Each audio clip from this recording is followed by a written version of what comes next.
Welcome to episode 64 of the Dinosaur podcast. I'm your host, John O'Halloran, and today I'm joined again by a special guest, Tim Zarin, who is a longtime friend and listener and supporter. And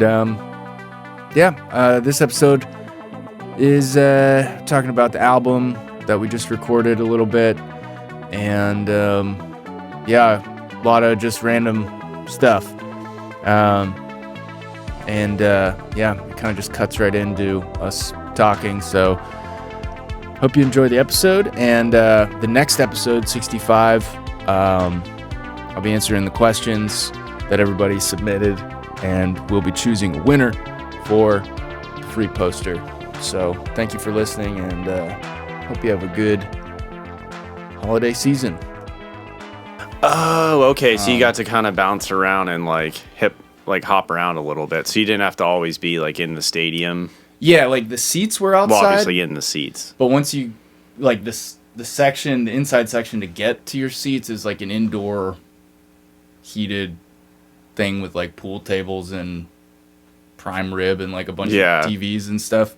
Unfortunately, that would kind of be right up my alley. And I in fact did actually do that at a baseball game once where they had that at PNC Park, kind of the club level. But to your point, the billiards tables, I'll just be kind of there for about 3 hours. Yeah, it was hard to leave that spot. It's very comfy. But yeah, it was. I got down pretty close a couple years ago. I've really only been to one or two Steeler games. I feel not really huge. I never really, because I grew up in Indiana for a while, so a lot of it was Notre Dame football, so it was more college football rather than the NFL. But Steeler games are definitely an experience in its own. It's such a good experience watching it on TV in terms of visibility. Yeah, that's kind of what I like. Yeah. It also is funny, how much slower people look in person rather as on TV too. Yeah.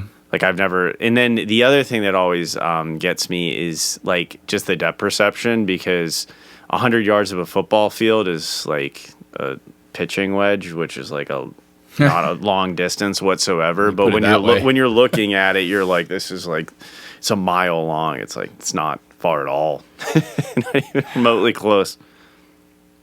It is cool when you can kind of see the whole field, so you could see kind of stuff that you can't see on TV, but it's pretty hard to beat the TV experience. Well, in person, now that you've seen them, do you think this is a Super Bowl team? It doesn't seem like it, but it doesn't, I wouldn't rule it out. It's not ruling it out, but they're so inconsistent. Yeah. Whenever they're good, it's, seems like they could beat anybody. But yeah. I think the saving grace is that we have Aaron Rodgers, and he's definitely done a lot more with less. Yeah. And what I've seen, but he's also 45 years old at this point with an Achilles tear. So we'll see what happens, but I'm excited for the rest of the year. Yeah. Love the old athlete stories. Yeah. That guy is Phillip Rivers. That's absolutely incredible. 45 years old. He's a grandfather. And I think he was coaching high school football. And then what? Just random? How would that even happen? You randomly get because I'm assuming you probably don't have an agent at that point. Right. I think he played for Indy his last year, and I think the coach is the same coach. So maybe they kept in touch. Yeah. And he knows the offense or something. He knows how to do it. And yeah, it's just crazy. I would imagine that. I guess quarterback's probably the only position you could do that and just come back into a game, and because you're probably not being in game shape is probably another level. Even just being able to throw the ball that much. I'm assuming a lot of it for the quarterback position just comes down to a lot of flexibility, and I'm sure for those guys it's once they take a couple of years off, they're I'm just so tight, and it's just everything hurts. Yeah. Because I remember when I played, even being off from just one season to the next, the first couple hits, once you started full contact stuff, would be really disorienting. You'd get really dizzy, but by the end of the season, it was Yeah. fine. I always thought that was interesting with football, like what the human body can take and then like just the recovery process. Because growing up in grade school, it was like you played on Sundays. Monday morning, you were absolutely like your body was like destroyed. Everything hurt. Tuesday was miserable, but you had practice on Tuesday and you kind of got through it. And then by like maybe Friday, your body starts feeling a little bit better. Saturday, you're good. And then Sunday, it's like, all right, ready to go play again, and kind of adrenaline's going to take over, and it's just rinse and repeat like throughout the entire season. That sounds like it's just magnified so much with each level you go up. You know, in like college football, it's probably crazy, and then pros, of course, would be. I mean, I hear them talk about it, and you're also not getting any younger. You know, like you're. Yeah. I'll be sore just going to the driving range. My ribs. Yeah. Why are my ribs sore? Well, see, that's the thing is like that takes some muscles that like you're not really used to. And yeah, there's definitely times like if I were to spend an hour at the range, like even I'll find muscles. I was like, oh God. Just weird. Yeah. Like core. Yeah. Like a lot of glute pain, a lot of hip pain. You really like will realize how inflexible you are by swinging a golf club here and there. Yeah. Yeah. I feel pretty good at I haven't used the clubs yet. I've held them. I haven't done anything. It's all about visualization. Like a lot of the times, like when I really sucked at guitar, just go to Guitar Center. I would just grab all of them and wait for the guy to tell me how good it looked on me, and like that was half the battle. I mean, they would say that kind of stuff, like just have it in your hands a lot, and they'd say that with like sports too, like just have the ball, just hold the ball a lot. Always always have your guitar in your hands. Mm-hmm. Always have the ball in your hand. I don't know. It kind of it's a step.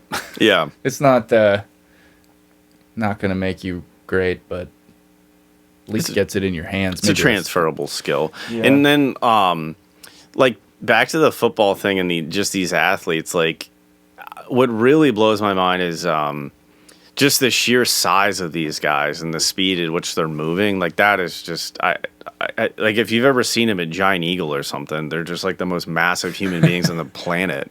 Yeah, just another. Let me get out of your way, sir. I'm trying to think. No, I don't think I've ever like run into a professional athlete in. I see quite a few of them up at the sheets by me, and like there are some. And then what's even more crazy is when you see some of like the big like linemen and stuff like that who have lost all the weight post playing career. Like that's kind of scary. Oh, like Pouncey. Yeah, like him. I saw Aaron Smith, who's now like $190.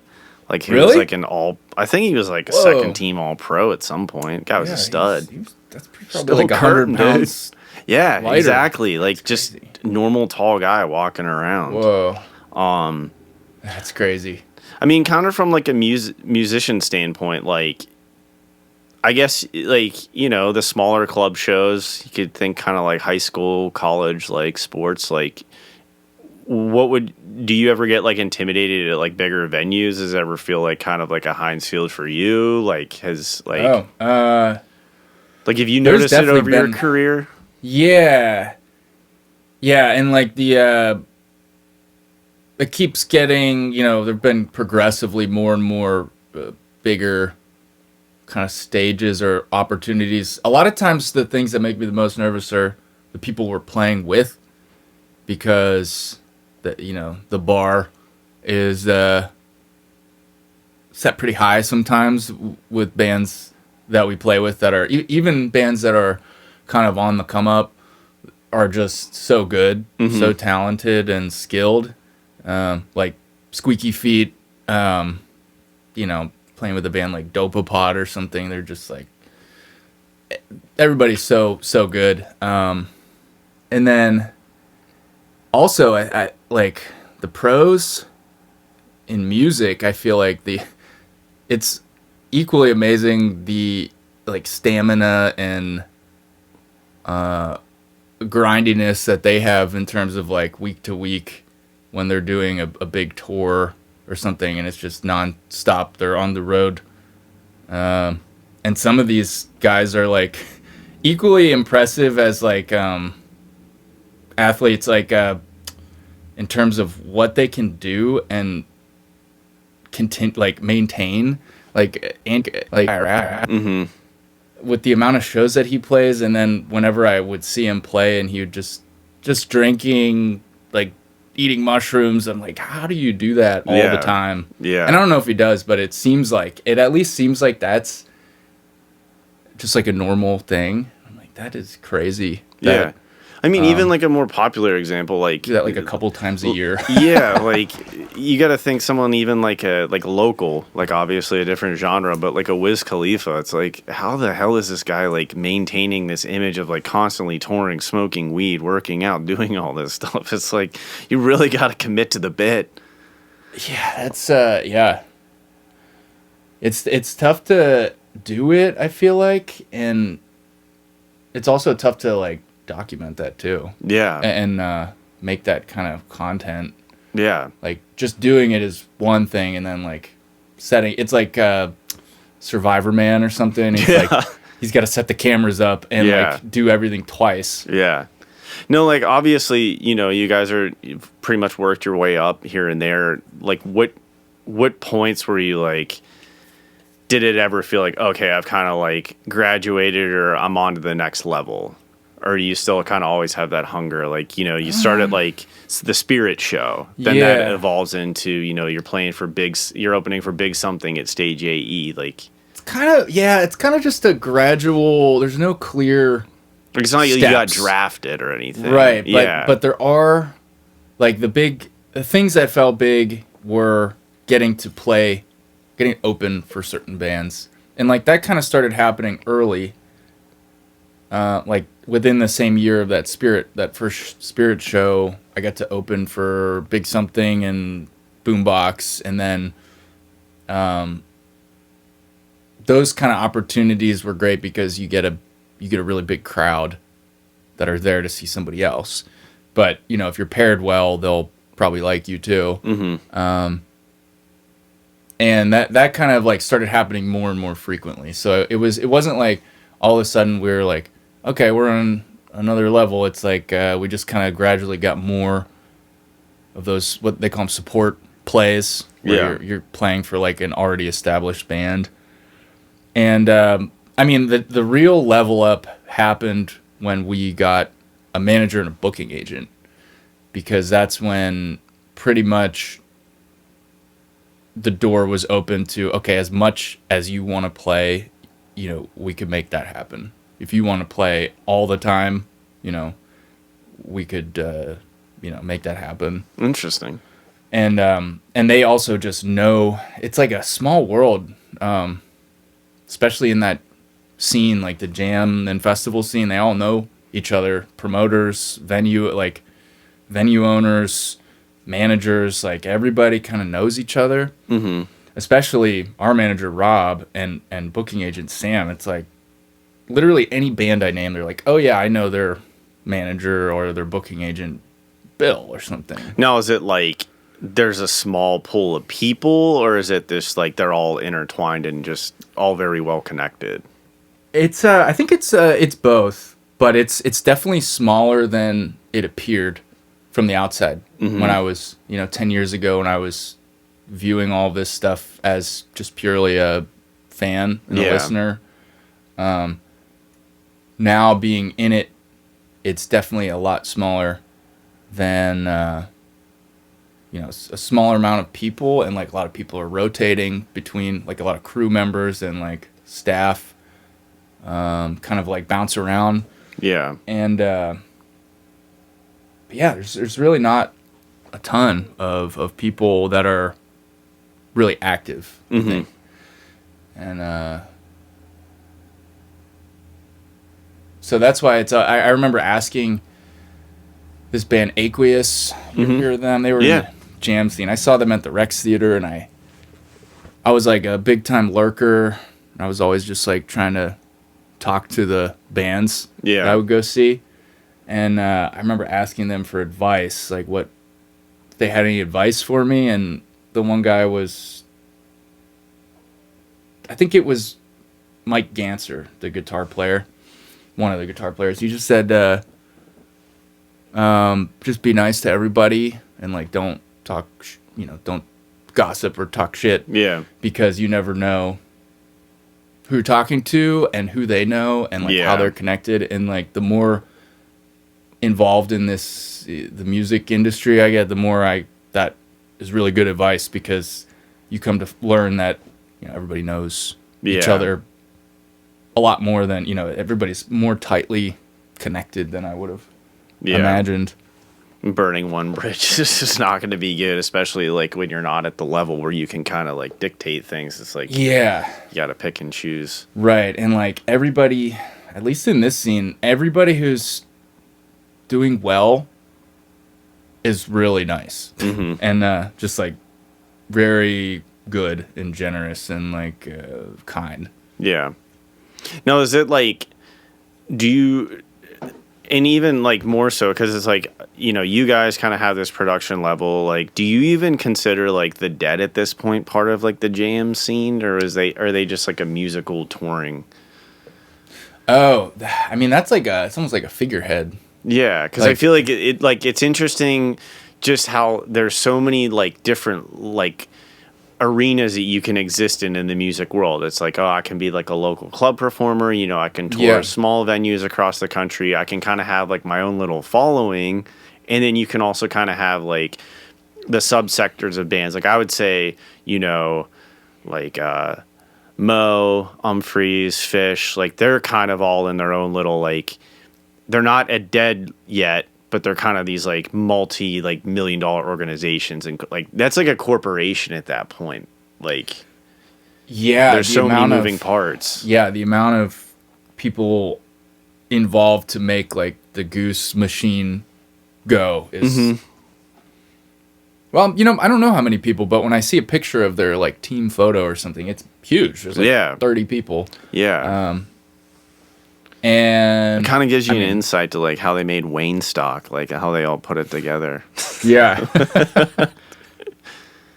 Yeah, I think I was talking to somebody this year at a festival we played in Indianapolis, and his music career is that he lives in Nashville, and he's just like a gigging musician in Nashville, and he plays like 200 shows a year, like most of them in Nashville, like every night, just somewhere on the Strip or wherever, or doing session stuff. So he's like doing it all mostly from like one location. Yeah. And that's like a path that some people take, being like a gigging musician, like a hardcore, just local. It's kind of like a blue collar local musician kind of thing that you can do in Nashville. I don't think you could do that in Pittsburgh, but so what would that entail though? Just like you can just read and write music, and you can just hear anything and just I think like playing in a lot of cover bands. Okay. And playing in multiple things, and just kind of several nights a week, maybe even multiple times a night you're playing. And he was a saxophone player, so being really, he was really good. But probably in Nashville you have to be very skilled at adapting to just playing whatever. Here's music, play it. Yeah, and I feel like I've not been, but I've heard that it's very similar to like everybody's going there now to kind of make a name for themselves. So I could see how it's incredibly competitive. Yeah, it would be very competitive, but it would also be like you'd be surrounded by people who have similar interests, which is like, like that seems like that could be good too. You meet up with, if you meet a lot of like-minded individuals, yeah. Yeah, and it seems like, LA and New York, those places are the same. It's like everybody's trying to do the same thing, which is probably double-edged sword. Yeah. But I mean, also, I feel like for the jam community in general, like at least you guys, it's always been about like, I just want to put out as much music as humanly possible. If you guys like it, that's awesome. And please like and subscribe and support the band so I can make more music. But like, I feel like, I don't know, anybody I've ever met in like my encounters just hanging out with you guys and just kind of bebopping around, like to your point, everybody has been friendly and nobody has ever been like, I'm trying to like get famous or anything. And I feel like anybody who's ever had that, like you can sniff it out very quickly and it never ends up working. Yeah. Right. Because I remember even some like a band that always struck a nerve with me in a good way, like Starship Mantis. I thought was like so cool. It was like always just about the music for them, and it was like, because any of those guys. Well, now some of them are out playing in front of millions of people. Chris guy, yeah, it's like holy hell. But like, I will never forget that guy just like ripping, having like the time of his life, grinning ear to ear, just being like, oh, I'm just playing music with like my friends. We're all goofy, dressed up, like acting like idiots, and everybody was having so much fun. Yeah, that was awesome. I wish I could see them play again. That would be a cool like anniversary show to put on somehow. The Pittsburgh Minds could ever. Yeah, but Jomer could make it happen. The sound at Farm Jam for Starship Mantis, that was like one of my favorite shows ever. Just being back behind the drums, they get that big subwoofer, but you could still like hear. You could just hear everything, and like the rhythm section of that band was so awesome. And it was definitely one of those I was like, all right, a lot of the times like you just got a buzz going. You're like, it's a local, like they're it sounds good, but a lot of it is just like I'm under the influence. Like no, Starship Mantis was like they're as good as you think you're hearing right now. Yeah. yeah. Some of it's like maybe my favorite rhythm section I've ever seen live. Benny and Jules. It's like got me more excited that like I'm pretty hard to get excited when I'm seeing a show. Mm-hmm. Like I'm pretty statue like, I feel like. And they definitely got me like just like yelling. Yeah. Let's go. We love you, Dark Goddess. And it's like it's very hard to get me animated, I feel like. Unlimited supply of hams helps. or American Light. Oh man. That helps. Yeah. But it's gotta be a really good band. Which I mean, and that's the thing too, like I think Nick said it before, it's kind of like on the older like people who paved the way. Like I myself, like I do think I would like to start going a lot more local shows just to kind of see like there's gonna be another Chalk Dinosaur, and it'd be kind of cool to see like who's coming up, who's gonna be the new Clock Reeds, things of that nature, because they're out there. I wonder. It's like, and look, what are they listening to? Like what's piquing their interest and stuff like that. Yeah, I'm pretty out of touch with what's going on and like what's bubbling up. What age do you think you got to the point where you just like kind of live in your own bubble of music? Because for me, it's happened in probably the last like 4 years where like I've kind of just been like, I like this sound. Not that I'm like closed off by any stretch of the imagination, but I find myself repetitively listening to a lot of the same stuff over and over again. Oh yeah, I feel like, I mean, if I find anything that really hits all the marks for me, it's the same for me. I'm doing that for a pretty long time. Just like Santino Surfers. That's like all I listened to for a while, and like Oliver and Todd Terje, and I feel like when I first really got into Ween and My Morning Jacket, it was like that was it for a while. So it's kind of like until I guess it's always kind of been that way. Once I find something I can really sink my teeth into, it's kind of do that for a while. Yeah. All the way back in college, it was the same way. I think like for new music, my methods or like what I do for that is record store, dollar bin. Like I feel like most of the exploration stuff I do is just random records that look weird or like obscure, and then I listen to those kind of like half like, I wonder if I could get some cool samples to use from this. But then I end up just finding a bunch of stuff that I just like listening to. Yeah. Which I think we've gotten like so far out of touch with Spotify and everything so readily accessible to you that you can kind of just play like I've heard enough of this. It's like, well, you got to get through it, and with like the record, you're kind of sitting there waiting for the entire 45 minutes to like pick and choose what you'd like after you've heard it, and you actually have you formulated a logical opinion on like how you feel about it. So there's so many times on Spotify, like I know I've missed stuff that like I would really just like maybe even as like a 10-second like transition of a song, like just like next. Yeah, I'm like, oh man, I missed that like really really cool part. Yeah, it's definitely. I guess that's why it's had such a resurgence. People notice the what it does to your listening experience. It's just different. Yeah, when you put on an album and it's like, all right, this is what I'm listening to until it's over. Yeah, and you recently on this last couple albums you've recorded on vinyl. Does that kind of like what you have in mind with that? Like you want to like have a better experience for it? Well, Stuck in Between, that was the first vinyl we've ever done, and when we were making the album, I was thinking about I want to eventually put it on a vinyl, so there's restriction, there's a physical limit, like how long the album can be. Mm-hmm. So, under 40 minutes for a single 12-inch is probably, you can squeeze more, but it starts to degrade the sound quality, apparently, the longer you make it after that. So that was definitely something we were thinking about when we were like, all right, do we have enough music for the album? Ignorant. Are there any like newer instruments like synths that like don't sound very good on vinyl? Because it was like they're two different mechanisms that are from different like generations and stuff like that. Because maybe like a new like MIDI wasn't made to be played on like vinyl recordings or pressings. Well, as long as you've got to like master the music a little differently for vinyl.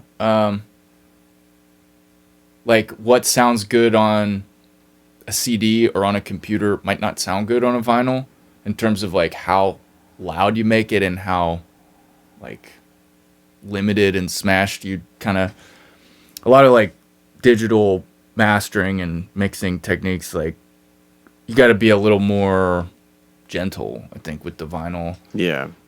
I think in the 90s they called it like the Loud Wars. Yeah. And every CD was just like, oh, God. It's still, you're right. Yeah. You've got like this ceiling of like how loud something can be, and like people keep finding ways to like make stuff sound louder within that, digital limit. But yeah, that doesn't sound the best. Like it sounds better on vinyl if you're not doing that. So for this next album, I definitely want to get it mastered, specifically get a separate set of masters for vinyl. Mm-hmm. Having said that, it seems like an exciting news that you guys just finished the did you finish completely the recording session, or do you have to go back to do anything at the vault? Or we did. We finished everything we're gonna record together. Nice. Yeah, that was a lot. That was 10 songs, and we got to the studio at like 8:30 in the morning, and then oh man, the band, we got finished with all the band. I think the stuff we tracked together, we were done at like 6:30, mm-hmm. and then I stayed to do some extra like piano and organ and vocals for another 5 hours or so, 5 or 6 hours, and then that's kind of what we did. Started doing from Spectrum, that album, and then Stuck in Between, and then this album. We kind of tried to go in like it was a show, mm-hmm. like be ready enough to kind of play through the songs, and then use that raw material as like the foundation. And then if you hear something that you'd like, hey, let's have a fresher, cleaner take, you can mm-hmm. kind of Yeah. Are you all in the same room? We're all in the same room, and our amps and stuff are in different rooms, so everything's isolated. That's cool. So I end up redoing a lot of guitar solos. Maybe like one or two of them I nailed in the studio, but a lot of times I'm redoing stuff like that. And That's kind of cool. I just remember my days of like when I really like guitar a lot more. That's so cool. Like mastering the solos and stuff like that. I could totally see how you're like, because that's your time to shine. It's like, I mean, obviously you want to, compliment the song and stuff like that, but I'm assuming you're probably hard on yourself. You're like, oh, how, like, where can I take this solo? Right. Yeah. You want it to be,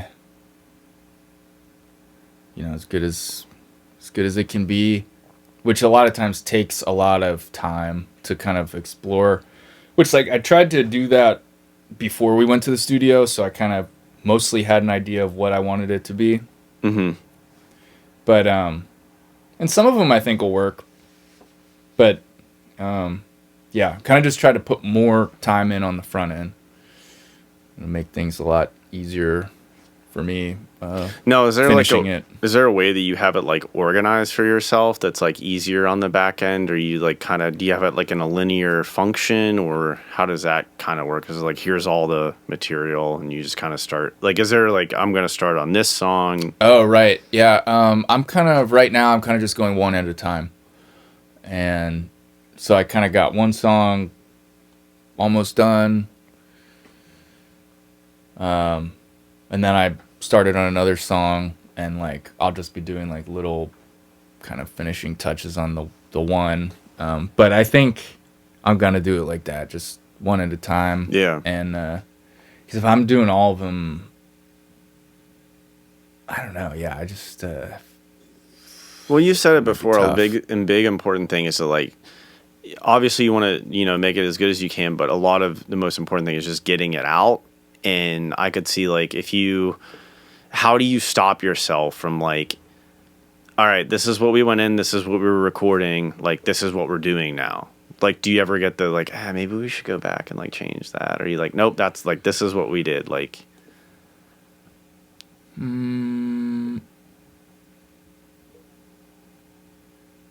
I think the most changing we could do is just we're definitely committed to some degree. We can change things like guitar parts if we really wanted to. Mm-hmm. We could redo bass. I mean, we could almost redo anything, but one of the appealing things about going into a studio to record is like we commit to a lot of these things in advance. For the last 3 months before we went into the studio, we had kind of fleshed out demos, and kind of that was our time to like go, well, maybe we could change this or that. So we try to like get all that done, in the months leading up. Mm-hmm. And then, so I feel like some of them will change more than others, but I guess we'll see. Yeah. Probably take, with Spectrum and Stuck in Between, it took about 4 months after the recording to finish the album. Damn. It's like so hopefully, by summer, Yeah. have that. And then I've been working on this funk EP, like some solo stuff that has just been unfinished for so long, and finally have some time to do that. So I think I might start releasing that in the meantime, kind of have some stuff going on while I'm working on the album. Is that like always good for you? Do you feel like just to have something else to work on in between? Yeah, it's Does just it feel like more work though, or is it just like, no, this is a cool little break? Because it might be like, oh, I'm on Logic for 5 hours. I'm switching another project, but I'm still at the computer. It definitely is. Yeah, it's definitely like I can do like two things, but if it's the album, like the band album, that'll be the priority, and then like if I want to break from that, I'll work on one of these other ideas, and like and